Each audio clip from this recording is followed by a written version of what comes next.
Hello and welcome to the Claret and Blue post-match reaction. I'm Dan Robertson, joined here this evening by Matt Kendrick as Aston Villa have won their 10th game in all competitions at Villa Park in a row, which is some feat now. That's 9 in the Premier League consecutively, obviously dating back into last season as well, with a 3-1 win against Crystal Palace. Unfortunately, we're not doing this as a live stream. We are pre-recording it, as Matt, your connection is as slow as Sam Johnson's goal kicks. How are you? Can you hear me over there? Is everything loud and clear? I can hear you, mate. Yeah, we pushed that, really stretched that record, didn't we, today? We pushed our luck to try and get over the line. It was bizarre, wasn't it? I think it's probably the worst performance. I'm not going to spend the whole, however long we do of this moaning. Negative, Kendrick. I think it was probably the worst league performance at Villa Park under Emery for 95% of that match, unless you can tell me another one. It's one of them games where, you know, Dan, has your baby got those little kind of soft cubes that you can I think you bought them for him. Did I? I wasn't trying to kind of claim credit, but it was almost like we were playing with one of them rather than a football because they just weren't passing it cleanly. Nobody really seemed to kind of have their touch. And, you know, I'm probably exaggerating a little bit because there's a lot of action where the Premier League footballers, of course, they can pass the ball cleanly, but it just seemed to be that kind of ragged, really scruffy, clumsy performance at times. And I don't know whether that was the rust of an international break or what it was, but it seemed to infect most of the team as far as I could see. Yeah, I think the cliche game of two halves has never rung more true, has it, from that game in the first half. I don't think I'll go as far as to say that we were very good, but we did it looked like the Villa that we're used to, kind of building from the back and creating a lot of chances. But we were wasteful, weren't we, with those chances? You know, we probably could have been 2 or 3 up at half time if we had a clinical striker. As much as I don't want to dig it too much into Ollie Watkins, he probably should have scored at least 1 in that first half. And, you know, as mad as the argument is, clinical right back, I mean, Matty Cash could be on about 5 or 6 goals in the season already with some of the positions he's getting himself into. So it did feel, I mean, up until the 85th minute or so, that it was going to be one of those days that we were going to rue the chances of the first half and the wasted opportunities that we had. And that Palace had, I don't even want to say that they'd come and done a job on us because they didn't come to play any kind of football, really. They were, you know, set up to, if they did get into the lead, time waste and slow the game down. And if they'd have gone away with all 3 points, they'd have said, you know, game plan complete. We'd all have been very, very frustrated and very annoyed. And, you know, if we're talking about the wider season as a whole, yes, it's only 5 games in. We've lost the games against Newcastle and Liverpool and won against Burnley and Everton. And that was what we expected, really. 2 good sides, 2 bad sides, and a very even start to the year. To the season. If that kind of seesaw had tilted the other way with the defeat to Crystal Palace this today, I think we'd have said that's a pretty bad start to the season, really, all things considered. The fact it's kind of swung the other way now, and we did go on to win in the end in emphatic manner, has kind of lifted the whole atmosphere, really. And we now go, well, that's a good start to the season. The Liverpool and Newcastle games are the blips, really, and that we are, in the games that we are expected to win, we found a way to win in the end, didn't we, today? And that's the key thing, really. Villa haven't really done that in the past. You know, Villa from 2 years ago, they do lose that 1-0. Yeah, I think it helps having, you know, we still know he's raw and he's still a rookie, but it helps having a game changer on the bench. I thought Duran, obviously, the goal, the control, and the finish were emphatic, but I thought that he brought that little bit of urgency about Villa as well. You know, we'll chase things relentlessly. I'm not sure we've had that in the past, and it could have come on and not done anything for us, but I think it does help having that. Although having said that, I'm going to probably sound like a bit of a git here, but Tielemans, I know he was involved, you know, did well for the final goal. It just doesn't seem quite on it to me, whether that was him being infected by the performance of the team that he, you know, of the collection of players he joined. And listen, I don't want to spend this digging out Youri Tielemans because I think there's still a lot more to come from him. But I just didn't think he was quite on it. As I came out of the game with my dad, I was saying that, I mean, yes, we won in the end, but up until that point, I was fully expecting this podcast to be. First half was pretty good, but we wasted chances, and the second half was very frustrating. We couldn't get into the game. We've come away with a defeat, and that's really, really annoying. And that the subs that have come on, again, up until the very last minute, didn't change the game. I didn't think Tielemans did come on and do a fat deal, and I was about to kind of go on this spiel of, if you're going to start slagging us off in the international break saying I want to play more, when you come on, you've got to affect games and you've got to be that difference maker. You've got to go and score the winning goal to prove the point that you should be starting. And I had a tweet just before we started saying from Oscar, hope you don't mention the involvement of Youri Tielemans. He single-handedly changed the game for us, being involved in two out of the 3 goals we scored. Great cameo from him. Sloppy at times, but that's due to a lack of game time. And I was thinking, I don't know if I want to kind of talk about Tielemans now because maybe I've seen it wrong. So I've kind of got Oscar on one side saying he was good and you on one side saying he wasn't that good and you back up my opinion. I thought I agree that he was sloppy, and there was a couple of instances where I just thought he doesn't look that interested. I don't want this to be like a negative for him, but I'm kind of in my head. I'm just thinking, well, you've got your minutes now, so do something with it. And I just didn't feel like he could get himself going. Yeah, I think, like I said, I'm not digging out Tielemans individually, even though I just have, because I just don't think we took enough care of the ball today. Yeah. And there's the one in the first half where Luca Danes played that free kick and giving it straight to them. And if it wasn't for McGinn's intervention, then that's a surefire breakaway, if not a surefire goal. And it's like, well, it just almost kind of, your standards can't drop within 2 weeks of not playing. You've got to be on it. It's the Premier League. Even a Palace team who you think would have come along, probably the 1-0 was their game plan. You can't let your standards drop, and I am glad that we found a way. But if you'd have asked me, kind of midway through the second half, was there any way back for us? I'd have said no. It was. I've been trying to think of an analogy of something that's largely crap, but there's a little kind of nugget in the end, and all I got was like, this is crap because. If you've got like a Sunday dinner and you have to wade through all your broccoli and your sprouts and your peas just so you can have your beef and your Yorkshire pudding.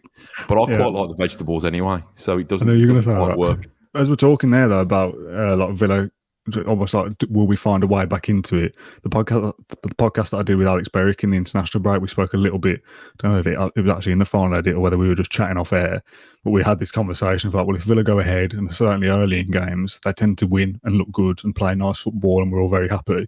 When they go behind, they kind of crumble a little bit, and you kind of do think, what's the plan B? How are we going to get back into this? And the longer that goes on at games at home at Villa Park, there did kind of start to be a couple of grumbles. I don't know if it was the same around you, but this kind of patient build-up that we're used to.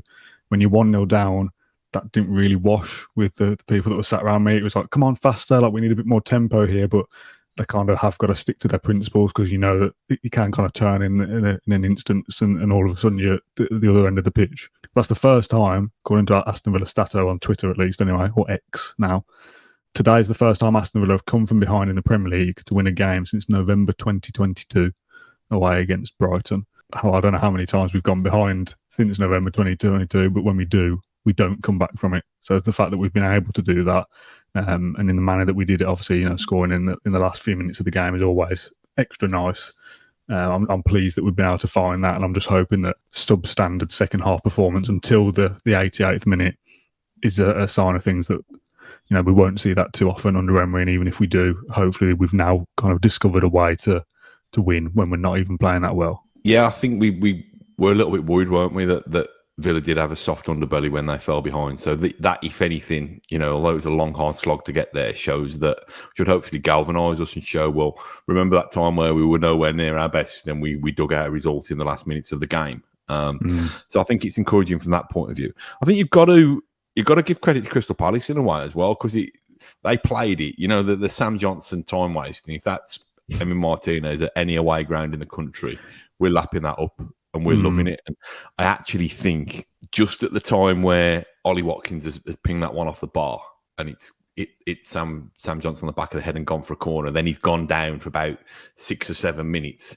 That took the sting out of the game at a time where it was like pinball for about 2 minutes around the box there, and everybody's having shots. And that was, I'm not saying he wasn't injured, but that was stage managed. So we had to cope with that frustration. And I think they did that quite well, and they were a threat on the break as well. I actually thought the frustration was getting to us a little bit. We've spoken before. The one I always think of is the last time I think that Leicester were here and Schmeichel was time wasting and being a bit of a and it was kind of like this us versus them mentality that all the crowd were on his back. It was a very kind of, two sides putting against each other, but we all felt together, and it kind of galvanised us. It felt to me a little bit again, because Palace scored 47 minutes or something like that, and Villa scored 88, I think. So basically the whole of the second half, time is ticking down, and you do think we're not getting back into this. And the frustration didn't seem to galvanise us. It was starting to feel like we were all kind of just losing our heads a little bit, and I think that was probably coming across on the pitch as well. We were trying to go long when we shouldn't really do that, or we were having like sloppy moments where Dean kind of just put one out of play, I think, at one stage, unless I'm misremembering, and it just felt like we were sacrificing the principles that have got us this far to try and rush it because we feel like we're losing time and the crowd's getting antsy. And it's in those moments where we all need to kind of remember, well, this is what we do. Yes, sometimes you want the tempo to be quicker, but Villa are playing that style of play for a reason, and the evidence that we've seen so far is that chances will come off the back of that. But I do get it, and I felt exactly the same in the stadium when Pau Torres is like walking with the ball when we're 1-0 down on the 80th minute. It's like, come on, mate, like, we need a bit more than that. But ultimately the point has been proven because we've won 3-1 in the end. So I feel like when we're recording so far for 13 minutes, I don't know how much it's been usable so far, but I feel like we're probably a little bit more negative than I would like to be, considering that we've won the game with 3 goals in the dying embers of the game. But like I said, that second half performance did concern me a little bit. Yeah, I just thought it was going to be one of those days, that Watkins shot when it comes back off the bar and hits Sam Johnson's head. Jorginho did that last season, goes in the back. Emi Martinez said, I actually thought, what's the half-time game called? Prize Rate Lies? No, the new one. Has it got a name? Oh, I don't know. Score the whole end or something. I actually thought Watkins nearly won that, didn't he? When I don't know what you get. Do you get your Monster Energy drink for it in the top corner now or whatever? I don't know. But it was, I don't know. I think we've been spoilt, Dan. I mean, what was the record that you said? 10 wins on the spin?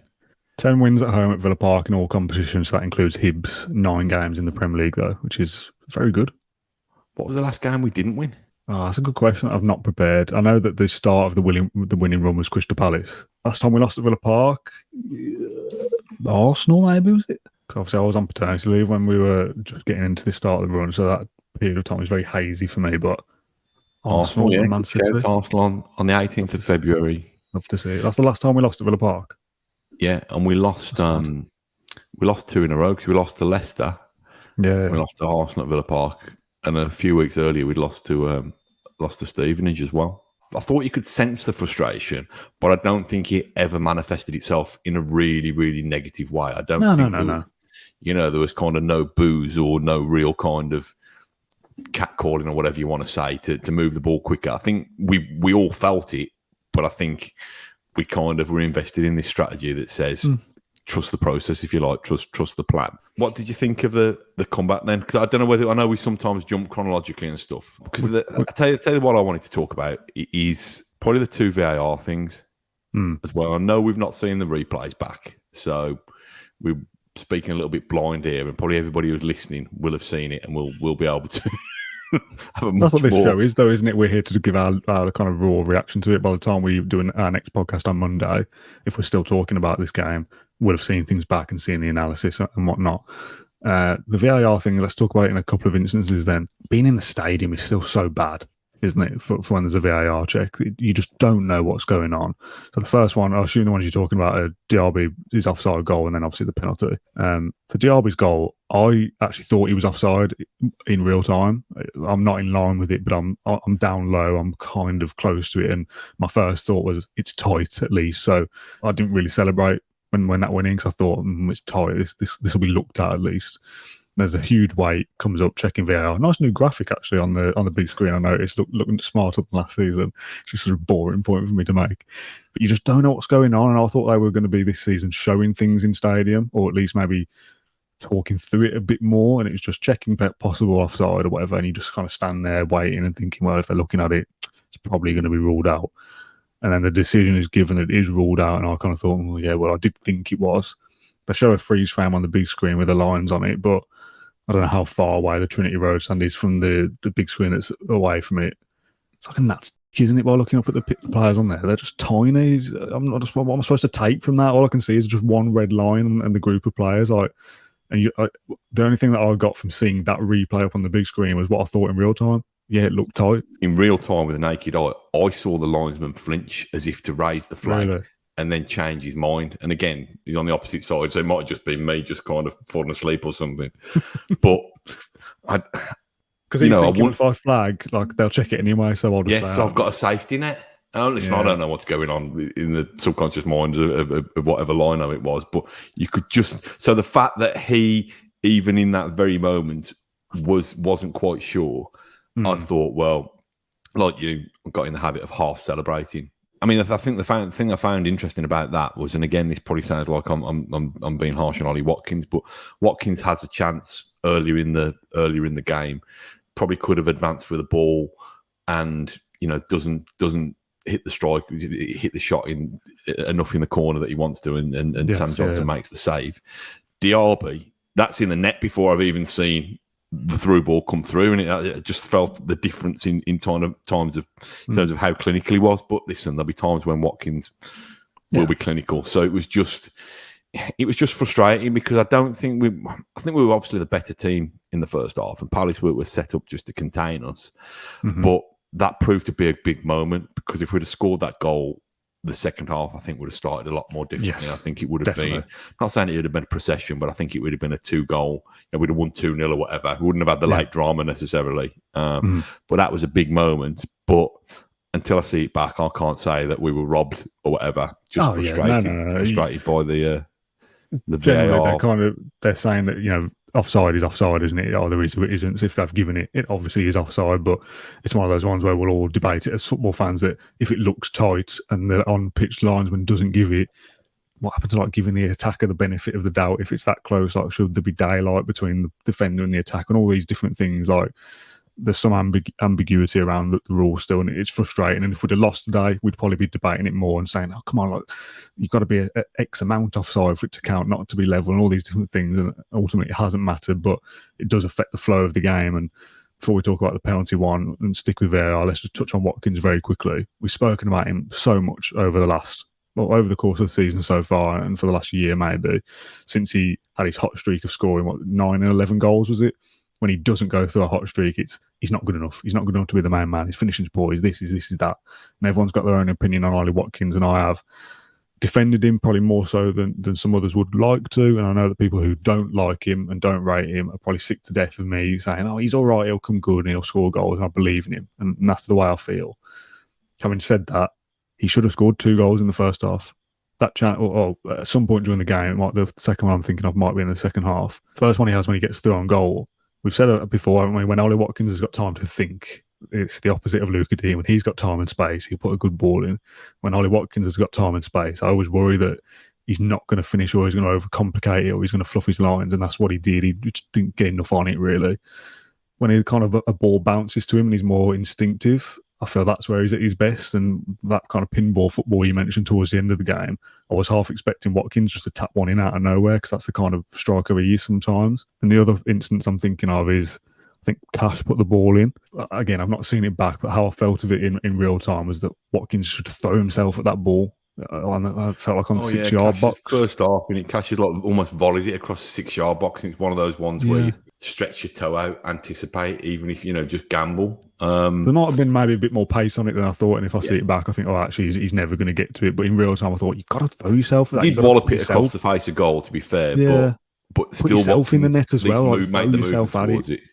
Yeah, so there's those couple of instances for Watkins specifically. I know, like you said, he's hit the bar as well, and we've talked about XG and all these different things, and Watkins' goal will come. Now, I'm not overly concerned just yet. It's still only 5 games in. He could score a goal a game in the next 5. Like, that's the kind of player he is, and he's got 5 goals in 10. And we go, that's Ollie Watkins. That's fine. What do you make of him? I don't want to write him off. I think he's destined, even at this kind of hit and miss, the good and bad versions that we get of him. I think he's destined to become our Premier League top goal scorer. I quite want him to be our Premier League top goal scorer. He's really, really divisive, isn't he, Ollie Watkins? Because you're either pro Ollie or you kind of against him. And I'm more for him because he doesn't go hiding. He'll still come and show for the ball, even on days where it's bouncing off his shins, and he'll still make those runs in, even on days where he couldn't hit a barn door, if you like, and he'll still work hard, and he'll still lead that press from the front, and we're all happy. My son's the worst. Ollie Watkins, if he doesn't score a hat trick every game, he's on his back, and Dad, I told you his crap and all this, and then obviously, as is the right of any fickle football fan, as soon as Watkins, sticks one in the net, it's jumping around and celebrating like anybody else. And he will, as Villa get better and as Villa evolve, and we've said this before, he will either keep pace with them, and will be good enough, and those rough edges will be smoothed off, or he'll be phased out and we'll bring somebody better in. At the moment, he is our number one centre forward. Villa have enough faith in him. We haven't looked to replace him. We have enough faith in him and Jhon Duran. And I mean, what's our other centre forward option now? DRB, potentially play him in there. So, and again, I'll say this after a win. I probably wouldn't have said it after a defeat. But if he's good enough for Emery, he's good enough for me. And until he's not, I know that's a bit of a kind of cop out answer, but he's not that bad. There'll be people who think, no, he's that bad, and you two are just sticking up for him for the sake of sticking up for him, or you're in bed with the club, you've got to be cozy with them, and blah blah blah. You've got to stick up for them. That's not the case at all. If he's having a bad game, he's having a stinker, we'll absolutely say it, and I'll be the first to admit, as much as I stick up for him, he should have scored that chance he had. Any top Premier League striker who scores 15 goals a season, running through with space and time like that, should find the bottom corner or the top corner or wherever through the keeper's legs every single time. That's what they're paid to do. But every striker misses chances, and I'm sure we'll look back at the end of the season and Watkins will have 15 plus goals in the Premier League. And if he doesn't, like you said, we'll probably need to upgrade on him then. Let's talk about the other VAR decision, as you mentioned earlier, with the penalty. Being in the stadium for it, not seeing it back yet. I don't even know whether it was a penalty, to be honest, and we'll do that in a sec. But again, the physical act of going through VAR, it's a pain in the arse in the stadium. Again, you have no idea what's going on, except that this is probably going to be overturned, is what I thought. So the referee gives it, then VAR get involved. They ask him to look at the monitor, and the script usually goes, we've seen something, you've got to come and look at it. And the referee bottles it, for want of a better phrase, and agrees with the VAR, rightly or wrongly, and they overturn it. And that's what I expected. The fact it was taking him so long to watch it and so many replays, again, it's the other end of the stadium for me, but I can see the screen, and it looped over the replays millions of times from different angles. He watched it so often, and he gives it, and we kind of go, bloody hell, like he's stuck with his on-field decision. When was the last time that happened? When the last time it happened to Villa specifically? They always overturn it. So that's obviously great for Villa.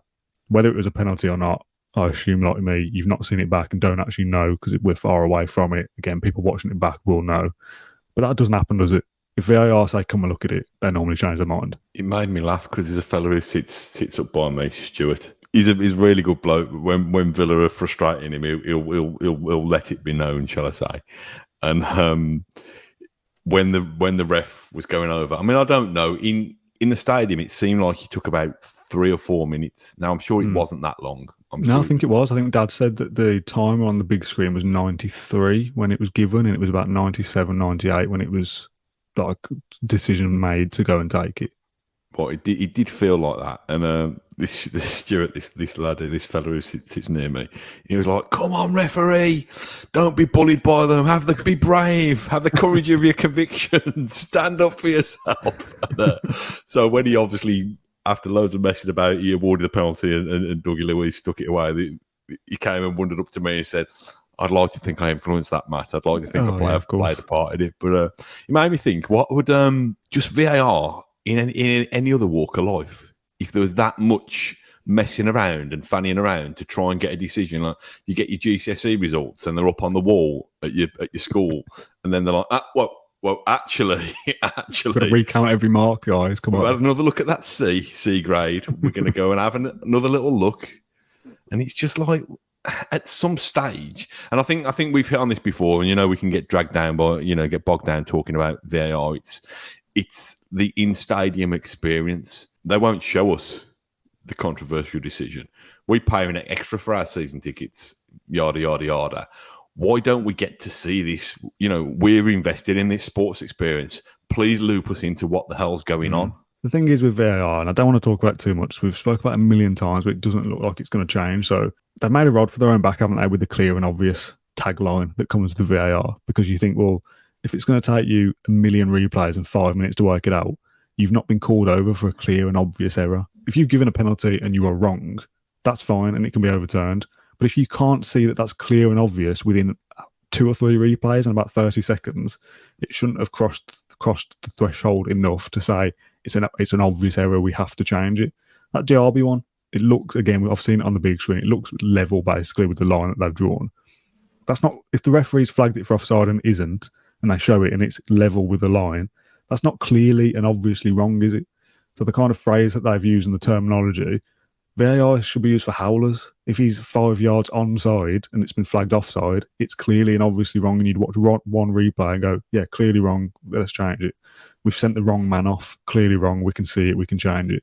If you're deliberating over it for 4 or 5 minutes with millions of replays, like I said, it shouldn't cross the threshold of being clear and obvious, and it shouldn't even get to that stage. That the VAR should say, we think we've seen this, and the ref goes, well, no, I saw this, and I'm standing by that, and we just carry on with the game. That's very annoying. Yeah, I was just chuffed that Douglas Luiz was the calmest man in the ground, wasn't he? I thought we were going to miss it though. After all, I did. Once it's finally given, I thought we'll miss it anyway. I thought it was one of those days we're going to miss it, but there's never any doubt in his mind that he was going to stick it away. And then it was just kind of a head scratching moment. You're thinking, well, I thought we were going to be lucky to get a point here. Are we going to hang on to a 2-1? And then when we've made it 3-1, you're like, crisis. What crisis? What what were we worried about? This was, of course, we beat Crystal Palace at home at Villa Park. That's what we do. Just very quickly on Jhon Duran, because I know there's a couple of other things we want to mention before we go. That goal. And just like you said earlier, him coming on and just being a bit of a nuisance is a bit of an ace up Villa's sleeve sometimes, that in a game when it's getting a bit tetchy, to get Jhon Duran to come on and just do what he wants, basically. Like, just see when he pulled that guy's shirt back for just no reason. I saw some comparisons over the last couple of weeks that like a very early raw Benteke is the comparison. That was a Benteke goal today. That's a Benteke goal in his stronger presence on the edge of the box. To say I'm winning this ball, taking the ball down, and then just absolutely kind of ripping his boot through it. I thought it was brilliant. It was just the moment. Felt like a traction engine, somewhat. We just needed somebody to take this by the scruff of the neck, to seize the moment and do it, and that just lifted everybody. And I know we spoke briefly about Watkins. I know you're going to speak about him in more depth with John on Monday. Is there an argument, and maybe it comes with us being in Europe next, how close is Duran to starting a game? I think he'll start in the Conference League on Thursday against Warsaw, though. That's going to be such a feisty atmosphere that maybe we do just go with our strongest 11, and that still is Ollie Watkins. But that goal, to have the conviction, it felt like, when you've played and you're annoyed and you've had a bad decision or whatever, and you whack a ball in frustration, blast the net off. That's how it felt. That's how it came across. That's sweet spot in sport, isn't it? Yeah, I've only ever played amateur sport at a pretty ropey level, but it's like a perfect drive on a golf course, or it's hitting a ball for 6 in cricket. He's just hit it so sweetly that that probably would have properly injured Sam Johnson. That'd have took his head off if he'd have been anywhere near it. And it was just, yes, John, we wanted somebody who could come and actually say, this hasn't been good enough so far, I'm going to do something about it. And the fact that him being so young, I think sometimes I'm a bit patronising the way I talk about him. He's a Colombian international, so he's not somebody who they've just got from goals down the road. They've just brought him in and give him a bib to make up the numbers. He's a proper bona fide Premier League player. Spent a decent whack on him as well. Yeah, and moments like that are just going to prove it. And listen, I don't want to start like the Benteke comparisons. I do like a big kind of battering ram centre forward like that as well. Yeah, something really likeable about Jhon Duran. If he keeps scoring goals like that, he will be starting games in the Premier League, whether it's in place of Watkins or alongside him with Diaby out wide or whatever it is. If he starts doing things like that, you've got no excuse, I suppose, for want of a better word, to throw him in there. A couple of nonsense bits, shall we end with? I think we've done enough football chat for the post-match show, considering, as we said, we've got another podcast coming up on Monday. The one thing I wanted to mention as a silly nonsense point that is going to go down as a moan, but I'm hoping I'm not the only one that feels it. It's so insignificant in comparison to actual football things. The giant is awake. Did you see this? What's that? Was that on the big screen or something? Or? It's on the big screen, and it's on the branding on the club shop. I hate it. The giant is awake as like a slogan tagline for like, oh, we're back and we're a big club. This giant has risen from the ashes and all these horrible cliches that you throw out there, like marketing guff. Am I alone in that? Is there anyone else who cares? No one actually cares. No, I don't care. But the giant is awake. Really? Is there any graphic to accompany it? Is it like all the players standing on each other's shoulders in a big long overcoat? Now that I could be, and you just like open the buttons and you just see like little John McGinn's head popping out and stuff. I could get behind it with that, but if it's a serious slogan, I find it a bit. I'm not massively a fan of it. Yeah, no, we're having this conversation, by the way, with two big smiles on our faces for people that are only listening. We're taking the mick, aren't we? Really, I'm not seriously moaning about that on that day. We've just gone through one. The last thing I wanted to mention very quickly, and we will wrap up now. Just a almost personal point. Do you remember when would this have been? Was it either February or March of this year when my granddad came to a game and went missing afterwards, went walkabouts? Yeah. After that game, no surprise that we said it's probably time to stop going now. He didn't go to a game that season and didn't have a season ticket this year for the first time in however long. He's 90, to be fair. Since he stopped going to Villa Park, we've won every single game. So, when we spoke a couple of weeks ago about like the Villa curse, it's my granddad. It was him all along. So if he'd have knocked it on the head 80 years ago, we'd be the most decorated club in the history of English football. Exactly. We'd at least win our 19 home games every season. I don't know about the aways, but however many points that is, we'd be fine, wouldn't we? So just to end then, Matt, a couple of shout outs. I assume there's going to be a couple. There usually is. There is actually. I felt popular today. Like I said, I brought my mate along today who's never been to Villa Park, and I think he thought it was stage managed because this fella, a lad called Brad, wandered over and said, "Oh, Matt, can I have a photo with you?" And you could just see my mate out the corner of my eye going, "Yeah, who's this? Is this another of your mates? Is this a wind up?" A big shout out to him. And there was a fella called Ray just collared me as we were leaving Villa Park. Another avid listener. It still surprises me, I know we've got like the counter on YouTube and we can look at our analytics and look at our Spotify and stuff like that. We still and I know we've done live events and people have actually turned up, but it's just really nice, isn't it, that these people are real humans and it's not you just using some kind of AI cheat to get people listening. That'll do us, Matt. Thank you very much for joining me on Saturday evening. Apologies this wasn't done live, but thank God it wasn't because I can't get my words out anyway. It's fair, your connections hold up better than I expected, but better safe than sorry. So get involved in the comment section. Those watching this on YouTube, your opinions and questions will form the agenda for Monday's show. So do get involved. Those comments don't go to waste. If you enjoyed this video, consider subscribing to Claret on YouTube. Thanks everyone for watching or listening, and we'll see you again on Monday.